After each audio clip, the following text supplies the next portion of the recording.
Celia, 3 weeks, 4 weeks, we haven't recorded anything. It feels so weird. I'm so used to seeing you every week that having a few weeks off is like totally knocked me out of sync. Yeah, I don't like this. I No. don't like this at all. And talking about not liking this week we watched Halloween Ends. I love that intro. I really need to know why you said that. So please start. Right. Okay. I'm just going to jump straight into it. I really liked the first Halloween movie. So the remake, the 2018 remake, I think it is. Yeah. I like that one a lot. And I liked the sequel as well, Halloween Kills. I like that too. In some respects, I kind of liked it more than the first one, but I might be misremembering it. But this movie, Halloween Ends, which is the final in the trilogy, I don't know. I struggled with this one a little bit. Yeah. Yeah. What were your thoughts on the first two movies? Well, I think from what I can remember is, you know, that I'm not a massive fan of slashers. No. And that I didn't really like the original Halloween purely because I didn't really have the nostalgia to it because I didn't watch it when I was younger. And also, the slashers don't really do it for me. And I remember 2018 Halloween trying to kind of move away from being a slasher. It was obviously still really gory, but it had a lot of depth to it, and I really appreciated that. Yeah. And then I thought that Halloween Kills kind of walked that back a bit and was a slasher again, which I think is why you liked it, because that's one of the things that you love about these films is that, right, that they are proper slashers. Well, they're just like ridiculous, aren't they? Yeah, and just fun to watch, and a bit of a saga at this point with how many that there is. Yeah. So I enjoyed them, but I think I enjoyed 2018's Halloween a bit more than Halloween Kills. Yeah. So what did you think of Halloween Ends? Well, I mean, we'll get into it, but I think that I've been ready for this saga to come to an end for a while. I think that there's so much of it, and I was really excited for this one because I wanted to have that sense of it ending in a really cool way. Yeah. And I was very surprised about the fact that Michael Myers is barely in this and that it feels like a completely different film. I like the idea of a film that follows a person who has been ostracized from his community for an accident. Like the whole plot of the film. And, you know, a person's been ostracized by his community for committing, an accident that ended up in someone dying, and that he ends up becoming a serial killer because he almost like feeds into the rumors about him, and you watch his destruction. I really like that as a concept for a film, but I was a bit disappointed that it was happening in a Halloween film, that could have been about Michael Myers. Do you know what I mean? I agree with you in terms of that concept. Yeah, I agree with you. It is a good concept for a movie, and you don't see it very often in horror movies generally. No. At least played out like this. But I just feel like it was not executed well in this movie. And I don't know if I was... So with this movie, it kind of moves away from Mike Myers and Laurie. It kind of focuses on Laurie's granddaughter, who was in the two previous movies, and this kind of almost new Mike Myers replacement dude. And it turns out that Laurie's granddaughter and the new Mike Myers replacement dude kind of fall in love in this movie. So whilst he's ostracized by the community because of an accidental killing. People think he's a murderer, but he's not. And I suppose in a weird kind of way, it's kind of poetic almost, that, you know, some could say that maybe the story between Mike Myers and Laurie was like a weird twisted love story that lasted 40 years. And it's kind of, maybe I can imagine the writers in the writer's room, them thinking it's quite poetic, having the new Mike Myers and Laurie's granddaughter kind of fall in love. But I just feel like with the previous two movies, it felt like there was some kind of consistency in its storytelling. Like, okay, it's not going to win any Oscars, but the visual grammar of the movie and the way the scenes were constructed, it was, you know, regardless of what you think of the film, it was at least glued together well. Whereas this movie, it just felt like the two lovers had met, and then within the space of a night, they're suddenly deep in love with each other, and they've known each other their whole lives. And that I didn't buy. It wasn't gradual. I know Halloween movies are ridiculous, but the love story didn't build up. Like, there was no progression, or it wasn't a gradual build up. It was just kind of, okay, this is happening. These are two star-crossed lovers. This is Romeo and Juliet. They're together, but Juliet's mum doesn't want her to be with Romeo. And it was just, I don't know. It was just, maybe that's what they were going for, Romeo and Juliet in a horror movie. Yeah, like the tragic ending. And I do think you're probably right that because they do hint throughout, I think all three of the newest films, that Mike Myers and Laurie are inextricably linked, and there's something that draws them to each other. And that kind of does translate into some sort of love, like in a very messed up way. They are connected, and it actually makes me like that love story of Alison and what's his name? I can't remember what his name is. Oh, the dude, Corey. Yeah, that's it. Yeah.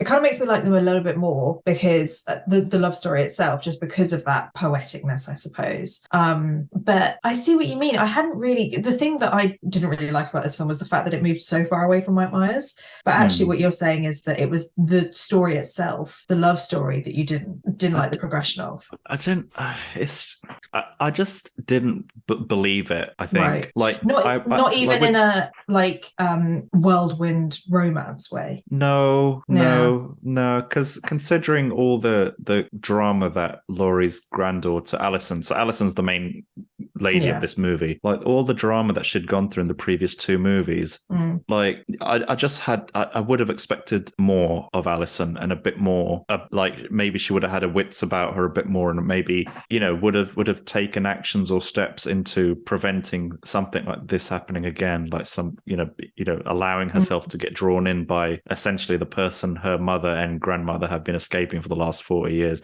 Or maybe they were trying to be poetic with it, and I don't know, I just felt like it was quite incompetently put together, that whole love story. It was just very quick and very, I feel like I didn't get to know the characters before. I feel like their connection was more the fact that they were both slightly I've used the word ostracized a lot, but they're both kind of outcasts in their own way. Like Laurie and Alison are, especially Laurie is the outcast, but Alison kind of in being related to Laurie and being part of it is kind of seen as somebody who is bringing Mike Myers back into the fold every Halloween and killing lots of people.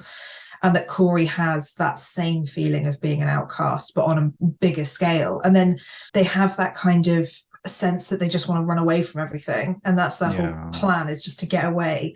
And I kind of get that, and I see that as a love story of connecting with somebody who is kind of going through what you're going through, because Alison doesn't know how messed up Corey is until later. But what I see, what you're saying, is there's a scene where Corey really goes after Alison, like he's shouting at her, and like he keeps getting beaten up, and it's pretty obvious that like something is going wrong, and Alison doesn't see that. And it could be that she is blinded by her affection for him, or her love for him, or the promise of a different life that he's wanting to give her. It's almost like she's not allowing herself to see the red flags, because he's promising that they'll get away from it all and they'll do it together. And that maybe it's actually more of a story about how Alison's being manipulated by Corey, and she doesn't realize until the very end what he's doing. I totally hear what you're saying, and the way you're describing it, it's like you're actually describing a better movie. Maybe I'm giving it too much credit. I think it was just very, look, I put my hands up, maybe it might be a generational thing as well. The lead characters in this movie are probably closer to your age than they are to mine.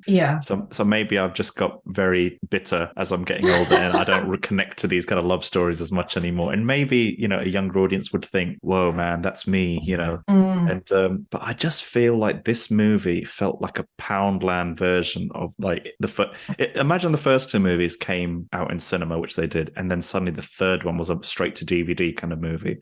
That's what this felt like. And maybe it had something to do with it being shot during COVID, and they had to kind of like strip back some of the ideas or whatever. And it was it was over 2 hours long, and it took such a considering they had that, like, so Mike Myers I don't think the movie really picks up until after the first hour, so they had an hour to build up that love story or that romance or whatever. Right.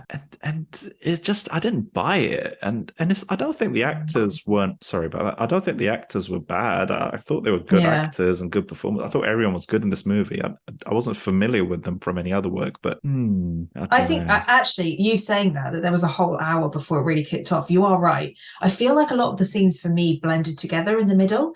I was almost waiting for something, and it was, but I found it interesting. I thought that the story was cool, and I wanted to see where it developed, but it probably could have been done in half the time.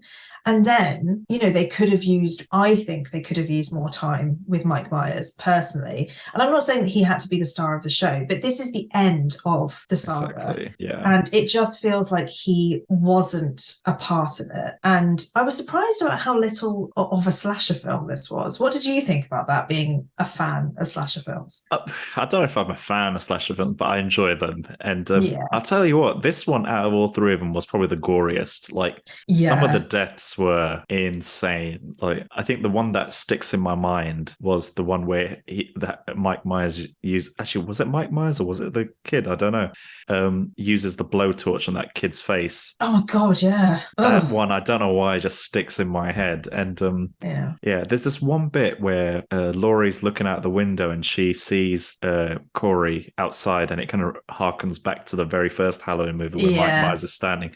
And then she goes outside to look for him, and he's then behind her, and it's like a jump scare. Like, he's like, "Oh, hey, Miss, whatever your name is, I forgot." And that's the first time, probably in the entire Halloween franchise, that I jumped. Ooh. And I was like, "Okay, this could be interesting. Maybe I can kind of." In terms of the violence and the scares, actually, the movie didn't really have any scares in it, but just in terms of the way the deaths happened, like that, I give it credit. Like, I thought it was very good, and I thought it was very visceral, but I think the story around it, not so much. What about yourself?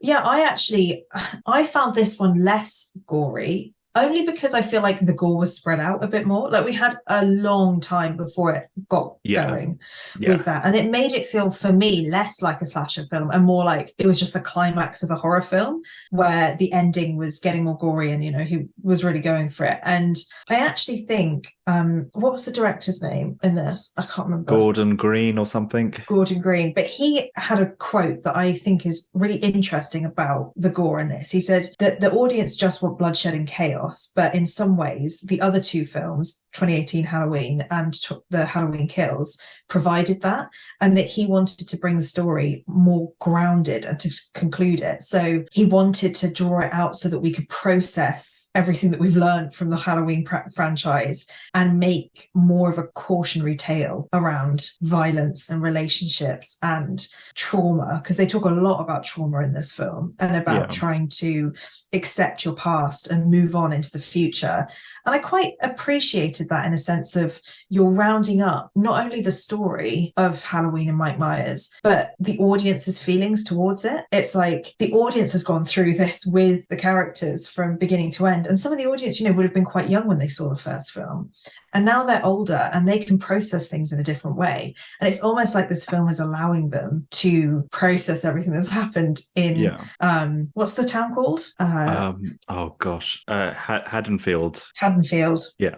And drawing it to a close, not in gore, but in kind of a slightly more subtle way than that. And I think that's a good thing. I think that was a good justification for it. Yeah, that's fair. I mean, I appreciated that the movie at least continued the Mike Myers story, because I think the original Halloween 3 was a totally different story, like had nothing to do with Mike Myers or Laurie Strode. Like, it was totally different. So I did appreciate that. I just feel like, in relation to what you're saying about kind of rounding off the story with like I don't know, almost like a morality tale or cautionary tale. Like, I just find that so strange to bring that, to introduce that in the final movie. And it's like, if they did something like that in each movie, like if each movie was based on a theme of some kind, like, oh, the first one's about hatred, the second one's about love, and the third one's about forgiveness. It's like, I don't know, maybe I didn't even pick up on that, I don't know, but it would have been, I would have got it a bit more.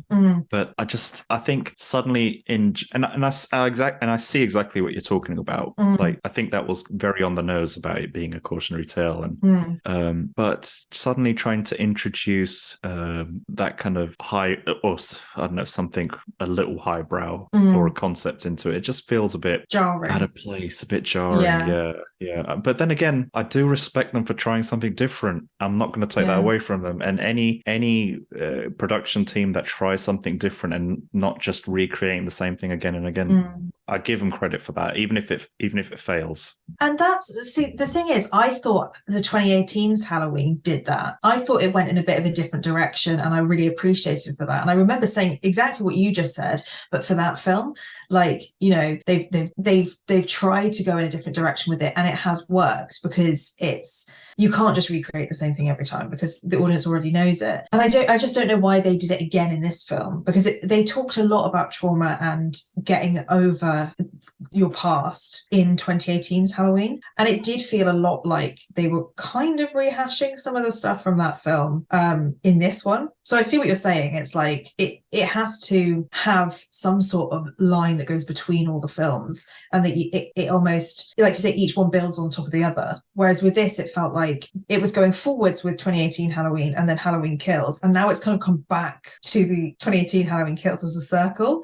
And yeah, so I can see why it didn't go over too well for you as well. To be honest, I didn't really think about it like that. I thought about it, especially because of, and I want to ask you about this, because of Mike Myers' death at the end, that it did feel very strongly like it was the end. And for the first time, it was almost like a religious experience when he was finally killed, because it was like, we have made it. We've made it to the end. What did you think about Mike Myers' death? So the actual death itself was very graphic and very kind of, Laurie went for him. She like cut every part of him open and whatnot. Like, there's no way he's coming back from this. But then again, there was a kind of a brief moment in the movie where it felt like they introduced Mike Myers as being some kind of supernatural entity. Like when he first links with Corey, it's like he's passing his life force into him or something. Yeah. Then a part of me at that point did think, is Mike Myers a mantle that gets passed from person to person for forever? Yeah. Maybe in this movie, it could have been the origin of Mike Myers. We could have focused a bit more on that. And maybe he wasn't the first. Someone passed it onto him.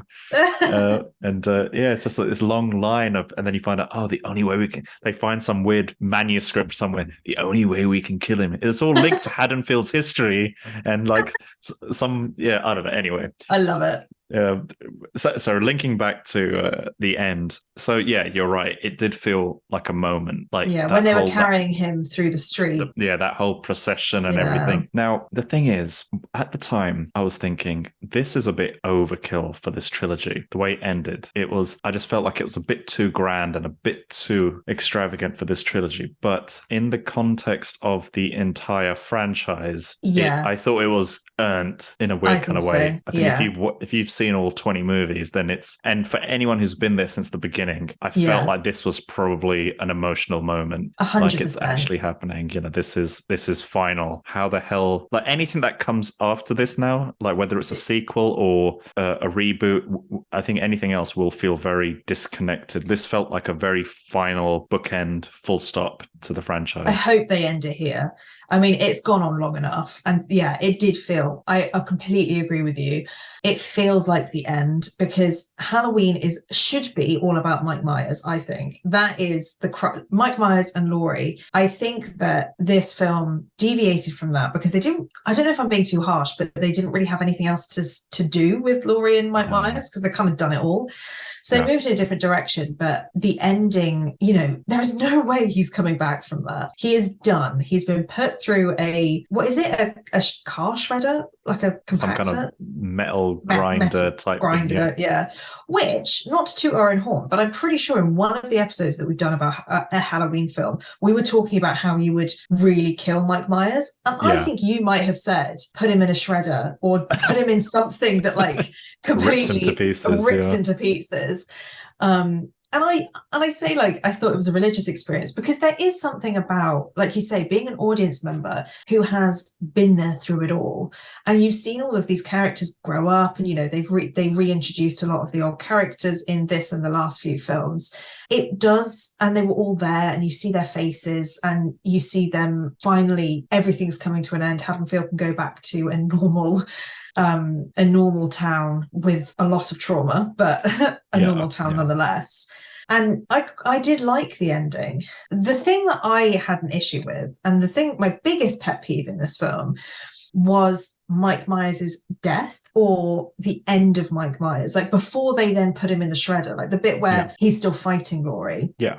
I would have loved to see it go one of two ways. One, you see him without his mask for a prolonged period of time, because we've never seen that before. And I wanted him to either be an old man, like just a frail, not frail, but like a proper human old man that could have symbolized like fear is what we make of it. You know, monsters are what we make of it. He's just a man behind a mask. Ultimately, that's all he is.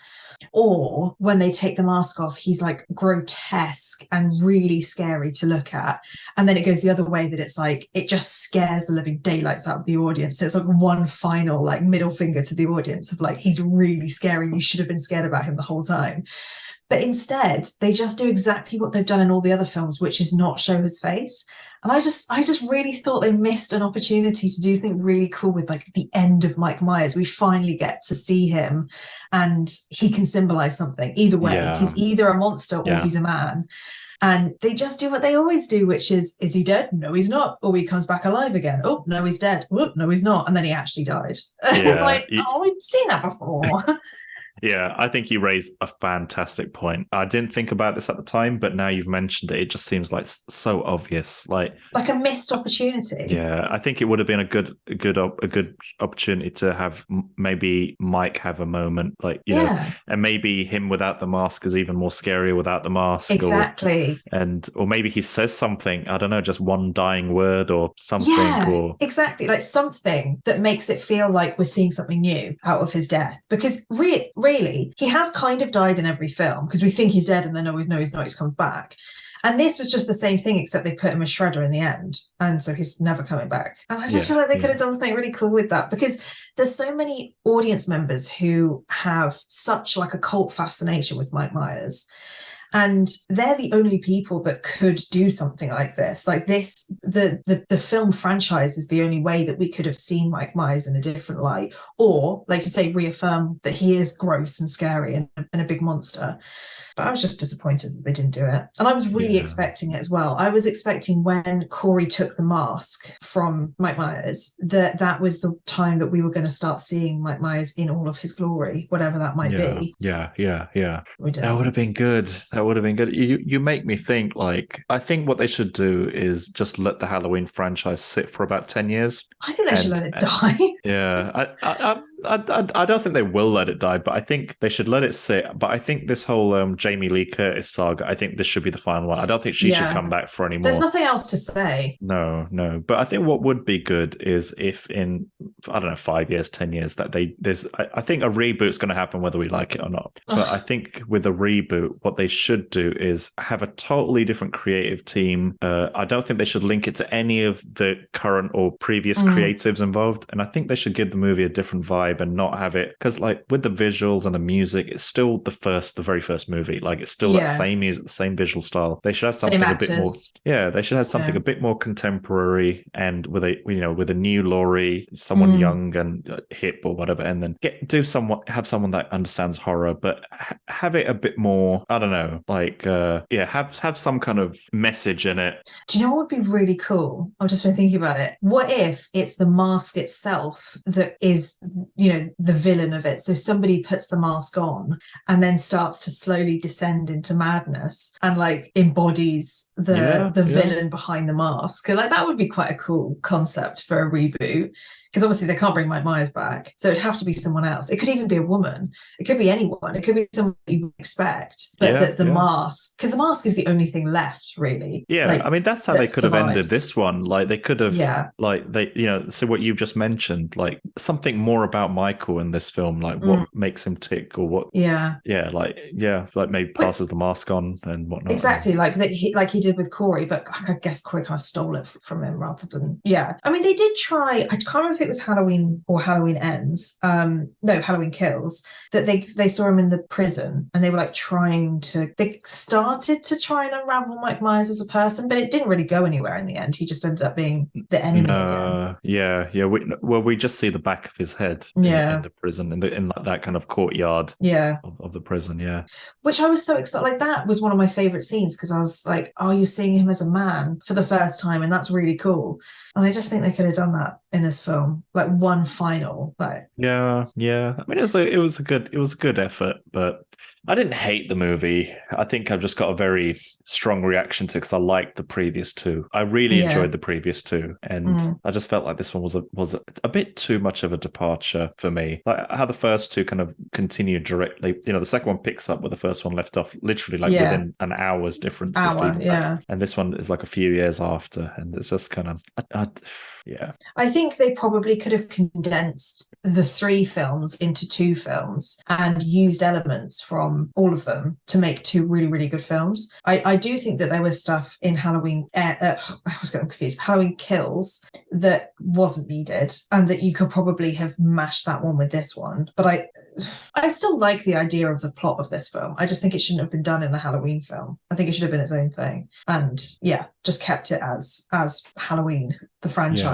But I mean, there was, even though this wasn't my favorite series of films, it did get me a bit emotional when it came to an end, just because it feels like you go through stuff when you watch these films. And like you say, the music and the actors and the vibe of it is all the same. Like Haddonfield itself has a lot of nostalgia to it. And you do feel like you're losing that part of, maybe it's like the fact that we're horror junkies and we love, and Halloween fits very much into that. And Mike Myers is part of the love of slashers and things like that. And so you are saying goodbye to a big part of maybe the community of horror fans. And, you know, it's sad to say goodbye to something, but I feel like it was the end. And Halloween Ends is a very fitting name for it. Yeah. I agree with you. I mean, fundamentally, I enjoyed the series, even all the crappy sequels from the original timeline or the first batch of movies. Like I watched them all and I did enjoy it. And this, I mean, Halloween Ends was still a better horror movie than some of the movies we've reviewed on this. Very true. Was it a horror movie? It wasn't scary at all, really. I don't find the Halloween movies scary. They're just, or maybe we're just immune to it now. Like, yeah, I think we might be a little bit, but no, it's more like it's more like a thriller than anything else. Yeah, it's just like a gory, very gory thriller. Like, I don't know about you, but I could comfortably watch the Halloween movies and have my dinner whilst watching them. Like they're that. 100%. Yeah. But I think that's an us problem.